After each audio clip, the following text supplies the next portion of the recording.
If your business is based in Australia or New Zealand, a single mistake when working with China can cost you an entire year's profit. Not because China is complicated, but because most companies start looking for a supplier in the wrong place. In this video, I'll explain where you should really start your supplier search so you don't lose money, time, or peace of mind. My name is Artem, and I am the co-founder of Supplier. For over 10 years, we've been working in international trade, procurement, and with suppliers in China and Asia.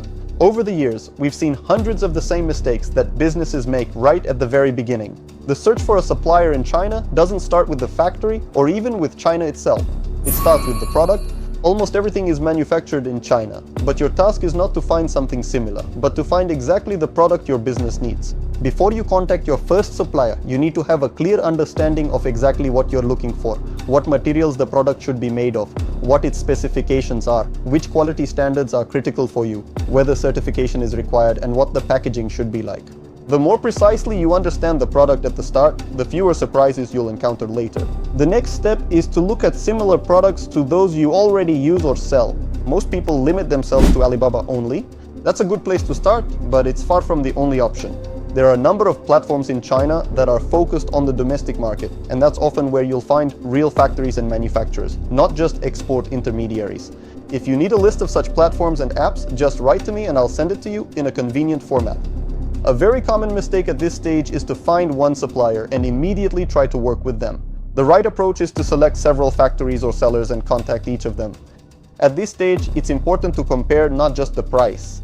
Pay attention to the terms, the speed, and quality of responses, and how willing the supplier is to discuss details and understand your request. Even at this stage, it becomes clear who will be easy to work with and who won't. The next essential step is to order samples. And here, two things are important. First, order samples from several factories. Second, don't rush to conclusions. Samples are not just a formality. They allow you to truly assess the quality, compare production, and understand the factory's level.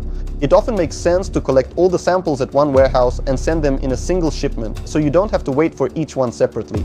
Once you receive the samples and choose the right option, don't jump straight to large volumes. The correct next step is to order a small trial batch and have it shipped to you. This allows you to check the consistency of quality, understand how the factory handles larger volumes, and see the actual timelines and level of communication with them. And only after that can you make a decision about scaling up.